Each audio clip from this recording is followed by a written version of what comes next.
tabang phat pha epithe wa pa sem thangwa masawin tale in nei te mazal to fi boluvin tuni isei nu mu chu piham ta hele direct a tora athubo isei phat lehin keim kamu dan in gumwal isa danovin kamu in eton them khat hin khu manding dan Khankho manding dan zo hi them chakhat het the kham kham ki hele tivin eche ka topic ding no zo thil dang ka hel khel po in ela proverb zi ho khat eche pa chu ka hong sei go hen te chi pi kana sem tia hele Khankho helou chun Pathen hi adi bang ta ho thelo he ti ni ka sin eche pa chu misle proverb semi o sin izi thei diu het sa hi in kan ka ji the hele bo chun eche pa hi langa chun lunggel su tu me ya ka hin ji a hi pu in thil dang ho me farashim ho zo si ngai dan ho hi chi isim do thil ki ti ama dan chu I het iza ti ho hi thil tam ta zil do jang la chun thil khat khel khu nai ni het do la thilo si khu check tin hung ki man tu thei pya hung ki man tu thei cha ve taw he chi ho zal a chu hung ping do hin din ale misle in ti phat le hin ipidinga ipiti si ami ta hele chon he chi ki ji dan hi mi himin leisi a experience atu ho he chi pa chu ama in thulut na asim pa chu prova ti na hin leng salamo a zong na leisi avet a hi chavet dung zui aman thulut na nei pa chu i chu prova elwala ko hele ti hung ki min point he chi pa chu mi o sin experience nei we he chi pa chu nang bo se na hin khu pa chu na ji the hin tin ale hichi prova poimon apa sem chakhat ga sei thuma kai demen ga mangle hemen a poimon a chu piham tai le sumle pai nei le go sang hin hicho hi aman tam zo ka sa in pizi am tai le sumle pai chu ko helet a ki seida na ko helet ne seiwa wan a chon sumle pai nei le go ki ti akan lo dan chu nang na thinung le ki chai pe ding a hita ve ti chu ei lo a hi le I chate ham khat chun mo si a drugs ne na man dio zudon nu na man dio ka na lo hi et chu ja chu go na dal ha pi no ma hi le chi ina het na go pa hi na chate dal ha pi in ti hin thu hil na ten ei hiluin ale ha chu isei bang wa chun Khankho helou hin Pathen a hiding bangin a ho the poi ti pa hung kun do na pa chu them khat na velo hen pasal hi akipi hling ha in mingol leise dai ne ama sa pe mingol ki ti om pu in mingol chu ko ham ta hela lunggel pi hling lo ti na me bo hi in mingol di ta chu them khat a ping sul a hi lo nga la mingol thei lo hi in leise da he na ale mingol e hon to mingol tai ko hoi pidinga mingol ti ham ta la mingol adi chala chu mingol om pun mi lunggel pi hling lo zi bo hi in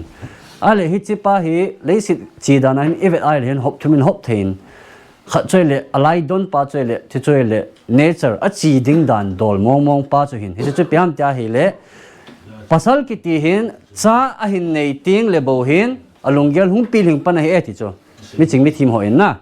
cha anei ma sang sia hin mi pasal hi no mai choi la pi hling wa in pasal wang hi cha ahin nei ting le bo chun ahung alunggel hung pi hling pan e ti hi chu nature hi e ti Pathen thil si mong alang khat langa nature to ki hi ahoi langa ki hi chu piam tele mi lo si ki bang lo hi in zinei lo wa zong a ching zong thei ki pi hling zong thei ki in e chele above nature a hi ta in ale below nature ki in piam tele chu cha nei zo wa zong ching di lo tu nei zo wang ching di lo ki in chele below nature a hi in he chi pat ama pa thu chu sei diu hin tin hin la tun chi chu sei ma sang wa chun nature a ipg a mi hi min cha anei phat le alunggel pi hling ham ti pa chu chom chan ga sei chin le han ipg a ma ta hele azi chu pasal ki ti hi ama ding bo hin ki gel ho na ki ne hi in pasal hin a chu chi na ki value na pa na ki gel ho na pa chu nang sanga man lu zo khat hung phat le bo chon hi chi aman lu na pa chu nei le ha ting le bo chon hi chi lunggel pi hling na pa chu hung ping lo thei pan ba e ti chu mi ching mi thim te na ei ma ki man lu lai si chu cha ki nei ma sanga ho ei ma ding bo ki gel ei ma ding bo ki vet cho la chan hung nei phat le chon na cha ding bo na bui pi ta chu hi chi pa chon lunggel pi hlen na hung pi e ti cho hi chu nature hin hi ding mo nga hin la tun below nature pa chu isei good hin ten ipia tia he le cha nei zo a zong pg a mi hin ki ti lunggel pi hlen na hi ki nei di lo ham ti pa chu na question chu aji chu pg am ta lunggel pi hlen na le pi hlen lo na ki ti pa hi pham pi hlen na amalbi me seida na chun pi sam ta le mi hin ki ti hi lungel hin khu tao ta hin khu ahi ding mang ta aman kha lo a hi la chon an ne tui don nong cho avelu be hi ate cho amining lo hi ate cho ni a ni pi ja ni ong ipidinga an kin yong pidia ki donong hin khu ahi ding mang ta ahi ding bang ta man na thei dinga kin ni hi bo cho ki don hi bo cho ai la hi chi pa cho hin khu ahi ding bang ta mang theina nei lo pa chon an ni atui don ho cho avelu lo hi ate cho ale chi velu hi sa na dinga chon mi hemin ipiham hichipa hi het ngain ipiti lungel pil hen dia metia hele chon lungel hing pil hing nading ahin mi hemin khankho het ngai ti pa cho hin ale khankho hin ti kitil chon ipiham khankho cho ipiham metia hele english pawn say le han khankho kiti hi gancha te khun instinct nei cho na instinct nei cho gancha in thil khat ki chat khat amwa hele ka thi ding ta zam ti cho cho instinct hi cho ta banga cho mihim adi nga zong hi a instinct chu piam ta hele khankho a hi e ti cho he che het theina pa anei na pa cho khankho ki ti hi mihim adi nga instinct a hi e ti malbim na sei bena cho misle a hil chena pi na cho pi siam te hele mihim hin sim ti a ku na hin chan khan chan zo si hi abona sunga ki het pi tai ti cho khankho ho zo si abona hi ki het pi hi ta in hiche pa cho amale man akin mu do ding bo cho kiwa da hi e ti cho ale hiche instinct pa cho isai bangawa chon hello hiche pa cho ikimu do thei nailou lai si a cho khankho hello ki hin hiche khankho hello lai si a cho mi pi hing lo ki hin hiche mi pi hing lo lungel pi hing lo nei pa cho mi hi mit ve dinga cho gan chain ga te ka leo hen instinct nei lo kha cho gan cha khat mon cho te ka nain humpin nading hitana ale gancha hina cho zam di cho kicha na thil kitya zam hi cho gancha cho ale humpin hung nai tul ta humpin humpi ta ki su tu ta zam theinai lo gancha saki khat chu athiri ma ta cho angol ne iti do le aklet sa ni ti mai thu ta cho he chi tabang che a chu mi him chunga jong hi instinct pa hi he chi khankho pa hi ikimu do theilawa apply theilawa hela chon mi ki kilet sa ti na he ti chu kilet sa na ki nei ji ai ti he chi kilet sa na pa hi het sa diu he kha khamin ten saidan wa chu pi saiwam tia hele a mel sit danan chol mi kilet sa ki ti hin pathin hi a he thei poi ti cho amu thei poi piji am ti ja devarim buzo sia khu ezo khat le nalung thima ki chapau sa na kilet sa na hung ping khan te e ka in sa lo na in sa sa lo na chen pe a nalo bol lo achang na ne hichi je a chu kilet sa na ki chapau sa na hung ping khan tin zo le na pa kai na pathin hai mil khan na te tia hi gi na tam pi uma aba na ping ki sai kit am te le musa le khabu ho akon an pu do wa pi sai wam te le pathin in mi kilet sa khat chunga chon ama le ke hi indan khat chunga ko thei ko mu khom han lo ding hai te so e thima mi kilet sa khat to chon pathin hi indan khat chunga hi khom thei hon lo hi e ti so ale question ga dong lo han iti dana mi kilet sa khat chu hasem to khom thei lo ham ipzi khom thei lo ham ale het sau chu piam ta hi le pathin chu munjo siam chula na le munjo sia pathin chula pathin lo na poi ki ti chula hoi la ya chi jong la chen pathin lo na lo cha hui bon thel chen pathin de cha munjo sia pathin me ti chu het sai chu aho tel iti dana chu mi kilet sa mi ki chapo sa ko ma chen pathin poi ki ti ha ma ti e biam kilet sa na biam ki chapo sa na hi chi pa chu i het nge wa hi le khan khoi tho thai diu chu biam kilet sa na chu te itia hi le ama ding bo ki gel ki kho sa ama inane pole zeu midanga ding gel lo na kilet sa ki chapo sa nai cho ama ding bo se ki mu jing akivet jing ja cho pathin adom abui pi man lo hi e ti cho pathin chu na chu in songa chu hi cho pathin pi jing hi cho ai wanga ama in leisit thil a ki ha pi walbe se ji a cho ama ding bo akibui pi ji a cho pathin lam jong a het pha man lo hi e ti cho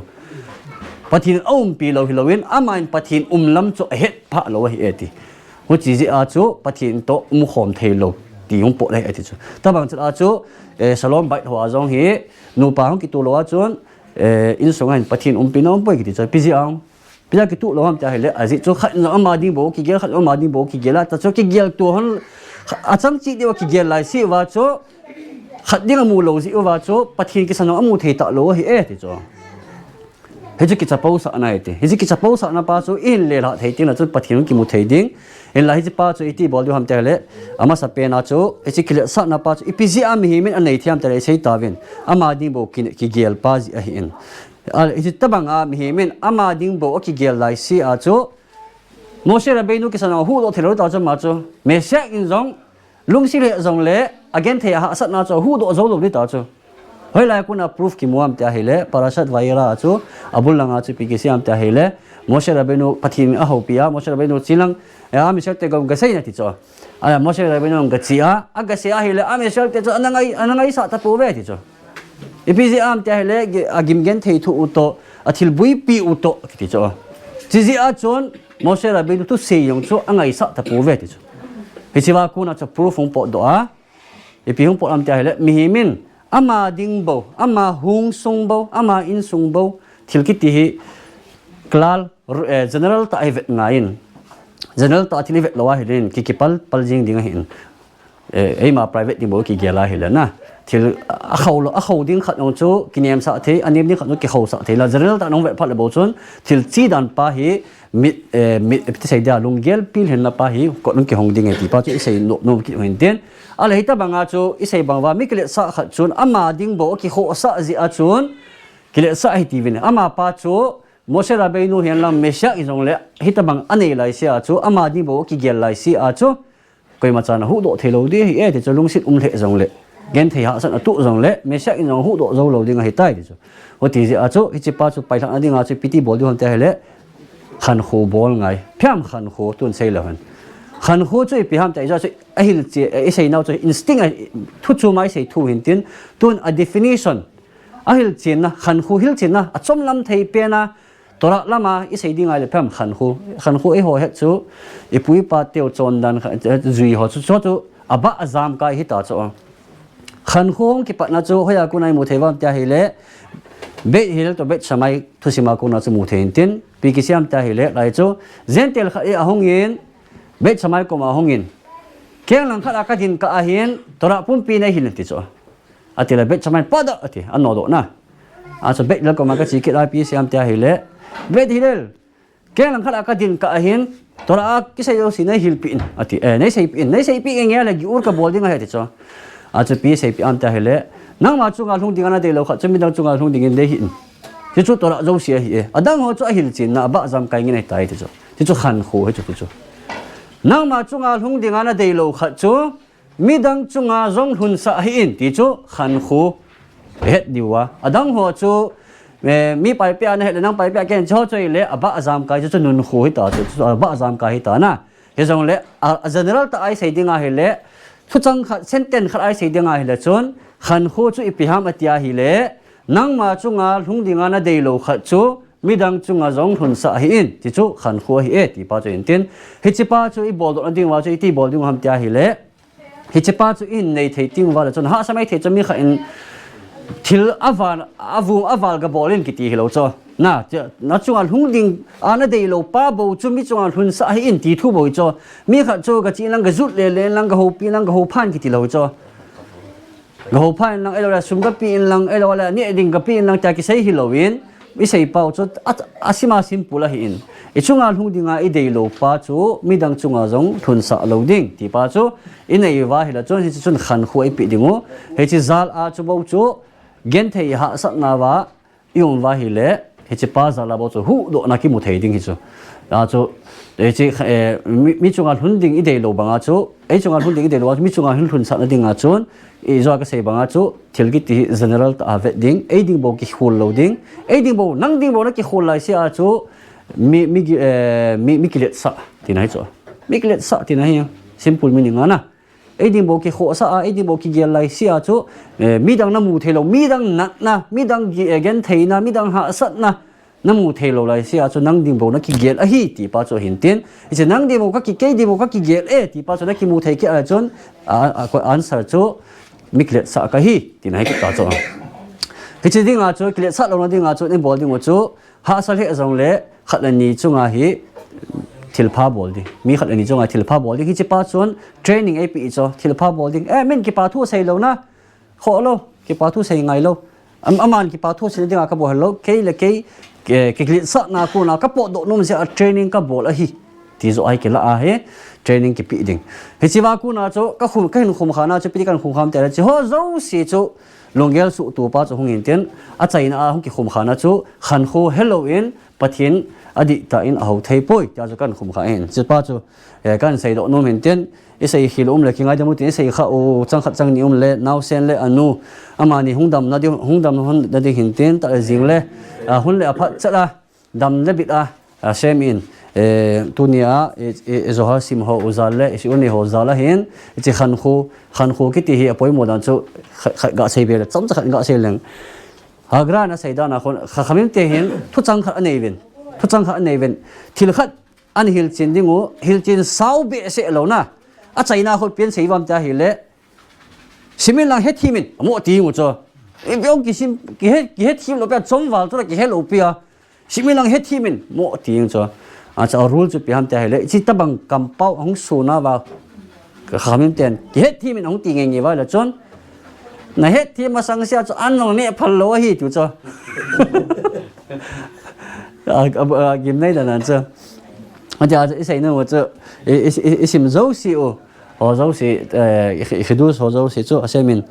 nào xem lại anh nuôi đam na, lại ahung chắc là brit mila, ibol thei nading ule, ahung chắc là bar mitzvah lại cái chuyện na khatuna hong eihin này thei zom pe nading event ha xem mình mal som tao hết nó.